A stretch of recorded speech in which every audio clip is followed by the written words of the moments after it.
Fala galera, tudo bem? Vamos falar sobre um dos grandes jogos do fim de semana, né? Um jogo aguardado, que era o duelo entre Mourinho e Guardiola. Afinal de contas, essa é uma grande rivalidade, esse é um dos embates mais importantes do futebol mundial nessas últimas 2 décadas, certamente.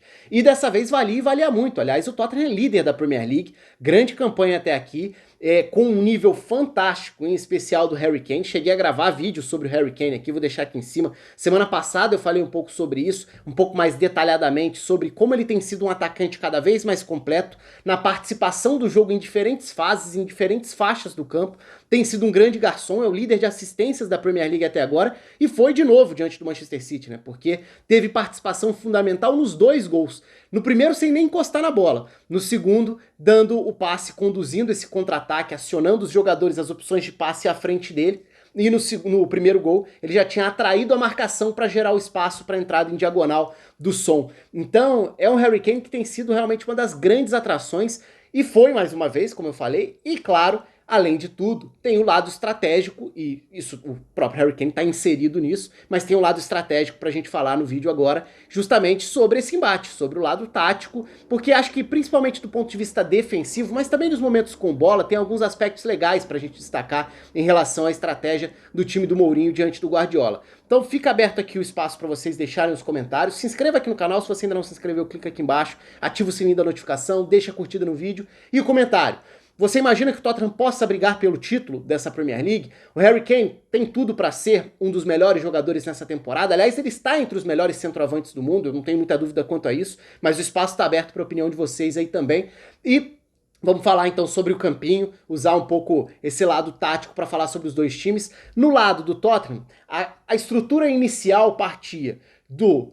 Por dentro, o Ndombele à frente de uma dupla de volantes, né? A dupla tinha Sissoko e Højbjerg formando a dupla. À frente era o Ndombele, esse meia central com o Harry Kane na frente, né? Como 9. Nas duas pontas, meias abertos, Son de um lado e Bergwijn do outro. Então partia dessa estrutura o Tottenham em tese, né? Partindo de uma estrutura que daria pra gente classificar ali como um 4-2-3-1, já que o Ndombele estava claramente à frente da dupla de volantes. Eu vou chegar nas movimentações já e nas variações disso, inclusive de posicionamento, né, nessa distribuição das peças. E no lado do Manchester City, a equipe com uma linha com 4, que tinha o João Cancelo, como tem feito muitas vezes, partindo da lateral esquerda para atacar por dentro, então se colocando no momento com bola mais próximo do Rodri, que era o volante à frente da dupla de defesa, com o Walker ficando um pouco mais na base, como um zagueiro, como um lateral base pelo lado direito, e aí Bernardo Silva e De Bruyne formando esse trio central com o Rodri atrás, Bernardo Silva e Kevin De Bruyne na frente, com 2 pontas, né? E na frente o Gabriel Jesus como o 9. Então o Mahrez pelo lado direito e do outro lado o Ferran Torres, que fez parte inclusive dessa última data FIFA, se destacando naquela goleada impressionante da Espanha diante da Alemanha. Também fiz vídeo sobre isso aqui no canal. Aliás, tem vídeo aqui no canal também sobre a renovação do Guardiola, né? Que aconteceu justamente nessa última semana, estendendo o contrato até 2023.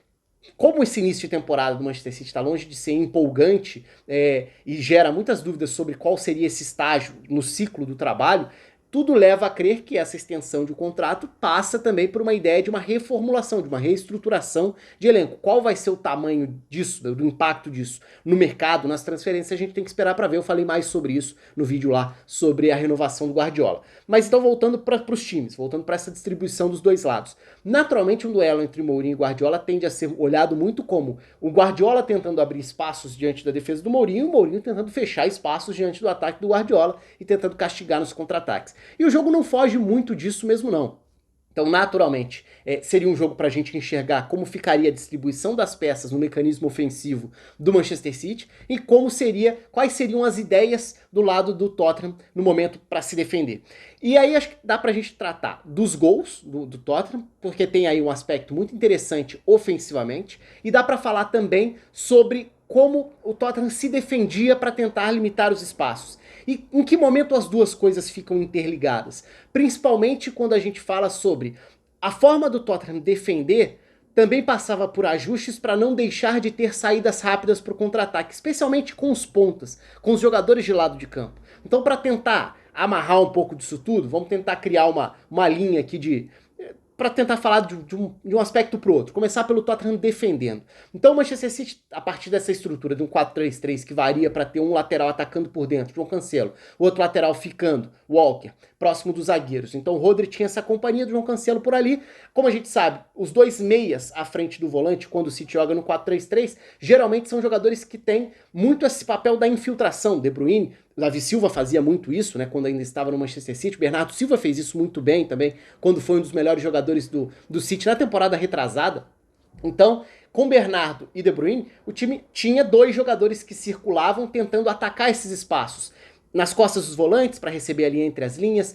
O De Bruyne faz muito esse movimento pro lado direito também, de tentar atacar o espaço por ali, que muitas vezes o ponta atrai a marcação do lateral, cria um espaço, De Bruyne infiltra para receber, para se projetar, para achar aqueles passes que ele tem.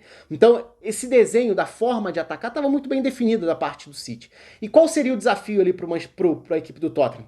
Geralmente, ou muitas vezes, a gente viu o Mourinho enfrentar o Guardiola fechando a linha de defesa, protegendo por dentro os seus laterais e zagueiros, para tentar combater essa amplitude, essa ideia do City, a ideia do Guardiola de ter sempre jogadores bem abertos que forçam a sua defesa a espaçar os jogadores, a criar espaço entre lateral e zagueiro. Se você cria esse espaço, ou seja, se você espaça essa linha, você está criando uma brecha para alguém infiltrar, para receber, para conseguir castigar espaço. Passa por aí, em termos de ideias, essa forma de atacar e do outro lado a forma de defender, para tentar evitar que isso aconteça. Então, se o Manchester City tentava abrir o campo, abrir a linha de defesa do Tottenham, dessa vez o Mourinho não repetiu o que ele fazia muitas vezes, em que ele acabava enchendo de gente a primeira linha. Essa linha com 4 muitas vezes tem o suporte dos meias que jogam à frente, os pontas, que voltam e protegem os 4 que ficam por dentro, com os pontas abertos. Vira basicamente uma linha com 6 até, eventualmente. Você passa a ter quase que 6, de tanto que é importante essa proteção à linha de 4. 2 jogadores, os 2 meias abertos voltam, fecham essa linha pelos lados e sobram à frente os meio-campistas, basicamente. Só que não foi assim que o Tottenham fez essa sua quase linha de 6. Aí que teve o ponto, para mim, mais curioso dessa marcação. Porque a gente precisa destacar aí muito o trabalho dos volantes, especialmente do Højbjerg nessa leitura, também do Sissoko, 2 jogadores que têm essa antecipação, que têm a capacidade física, que desarmam muito e que conseguem ocupar uma área grande do território. Então, de um lado o Sissoko, do outro lado o Højbjerg, eles faziam essa leitura dos momentos de saída para o combate, para proteger e não deixar a entrada da área vazia, até porque se você deixa essa entrada da área vazia e tem Bernardo, De Bruyne, você eventualmente está dando a chance para eles desequilibrarem. Então eles ajudavam a evitar que um De Bruyne, por exemplo, atacasse os espaços, fizesse essas infiltrações características e, ao mesmo tempo, eles saíam para fazer essa marcação logo na entrada da área. Mas eles ficavam meio que se alternando, ocupando uma área muito interessante, porque era a área entre zagueiro e lateral, cada um de um lado. Então, pelo lado esquerdo, por exemplo, o Reguilhão saía para dar o combate diante do Mahrez, por exemplo, saindo lateral esquerdo para dar o combate ao ponta pela direita, em tese você está desprendendo o lateral do zagueiro pelo lado esquerdo. E aí quem entrava nesse espaço para proteger? O Højbjerg. Do outro lado, da mesma forma, o Aurier sai para dar o combate diante do Ferran Torres, vai ficar um espaço entre zagueiro e lateral. Quem vai entrar nesse espaço? Sissoko. Então os 2 volantes muitas vezes estavam dentro da linha de 4 da defesa, formando quase que uma linha com 6, mas sem deixar de proteger a entrada da área, porque era algo fundamental. Então dependia do que o jogo pedia. Então era importantíssima essa leitura de como o adversário atacava, de onde estariam esses meias que infiltram, porque na forma do City atacar, você sabe que vai ter pontas bem abertos, ainda mais hoje, nessa formação do City, que não tem exatamente laterais indo ao fundo. O lateral pela esquerda se projeta por dentro, o lateral pela direita fica mais na estrutura da saída de bola. Então, você consegue deixar mais liberados os meias abertos. No caso, Son, inicialmente era o Son e o Bergwijn. Aos poucos, o Mourinho acaba até invertendo, passa a ser o Bergwijn formando a dupla de frente com o Kane, né? Porque se a gente for falar do momento sem bola, o Tottenham começa se fechando com 2 linhas com 4, e a partir daí vem essa variação que eu falei dos 2 volantes por dentro. E com muita ajuda de todo mundo. Então, em vários momentos, o Harry Kane estava próximo da própria área, estava ajudando a marcar. No primeiro momento, o Harry Kane estava lado a lado com o Ndombele. Depois, o Ndombele chega a inverter com o Bergwijn e fechar essa linha pelo lado esquerdo. Então, fica com o Ndombele à esquerda, com Højbjerg, Sissoko, e na direita o Son, e à frente, Bergwijn e Harry Kane. E mesmo assim, esses dois jogadores de frente estavam ocupando essa quase que entrada da área, né? Até para compensar o fato dos volantes estarem bem mais para dentro da linha de defesa. Então foi um grande trabalho de organização para limitar os espaços, impedir a grande área de atuação onde costuma desequilibrar demais o De Bruyne. O Tottenham fez um papel muito bom, coletivamente, aí coletivamente vale destacar essa estratégia do Mourinho, individualmente dá para falar sobre a qualidade da atuação de alguns dos jogadores, né? No segundo tempo, o próprio Eric Dyer fazendo vários bloqueios importantes, o Alderweireld no primeiro tempo também já tinha feito, a participação, como eu falei, do Højbjerg, um dos grandes nomes da partida, o Sissoko pelo outro lado, também entregando como costuma entregar, o Harry Kane sendo o cara que desequilibrou na frente. E aí a gente entra nos momentos com bola. Por que uma coisa está interligada à outra? Porque dentro dessa estrutura, se você tem os pontas voltando e fechando essa linha de 6 lá na defesa, como os laterais, fazendo com que os laterais fiquem por dentro, você tá com esses jogadores bem recuados, né? Bem lá quase dentro da sua área, ou na linha da sua grande área.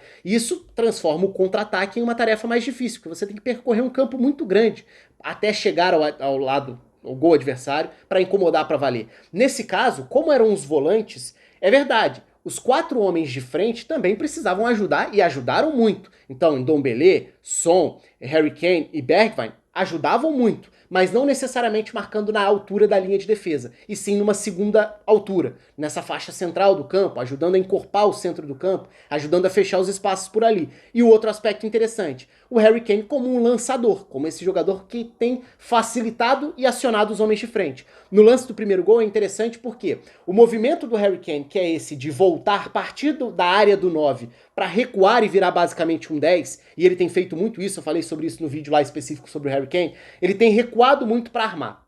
E ele tem físico, ele tem o pivô, ele tem controle para receber de costas, seja pelo alto ou por baixo, receber, dominar, girar e lançar. E esse lançamento vai buscar justamente a infiltração dos jogadores de velocidade. Nesse caso, Bergwijn e Son. Então esse movimento já é um movimento difícil de parar. Você vai fazer com que o zagueiro dê o combate até o fim, você pode quebrar a primeira linha de marcação. Você vai deixar o volante responsável por isso, você pode estar deixando o meio aberto, já que você está direcionando um marcador de centro do campo para marcar o 9. E no caso do primeiro gol é curioso porque é o Rúben Dias quem sai para... Ele faz o movimento corporal ali de sair para acompanhar o Harry Kane. No que ele faz isso, entra o passe do Ndombele para o Son entrar em diagonal e fazer 1-0. Então tem muito a ver com esse movimento do Harry Kane. E no segundo, o segundo gol, já no segundo tempo, também mais ainda tem a ver com isso, porque é um contra-ataque puxado pelo Harry Kane. Quando vem o passe para ele está exatamente nessa área do campo, distante dos zagueiros, mas atrás do volante. Afinal de contas, é uma saída da defesa para o ataque, é uma transição conduzida por ele. Recebe com o campo para girar e aí consegue acionar o Lo Celso, que tinha acabado de entrar e que vira esse terceiro elemento atacando pelo lado esquerdo ali, dando opção para finalizar. Então foi uma partida muito interessante do ponto de vista de estratégia defensiva. É verdade, o City chegou a criar algumas chances, o Lloris chegou a fazer algumas defesas também.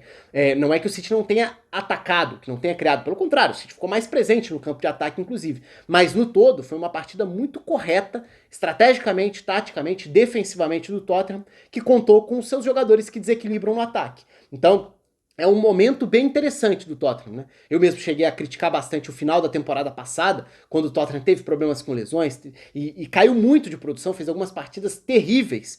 Nessa temporada a gente vai vendo sinais de vida relevantes de um Tottenham que é líder da Premier League nesse momento. Tá tudo muito embolado, tem muito campeonato pela frente, a gente não sabe se é um real candidato ou não, vocês podem comentar aqui embaixo, mas foi uma vitória grande. E com uma vitória que teve o lado coletivo, e aí méritos pro Mourinho, méritos pra estratégia, e teve o lado individual das peças que desequilibraram, em especial o Harry Kane, mas daria pra falar vários outros aqui, como eu já falei. Conta aí com os comentários de vocês, um abraço, até a próxima.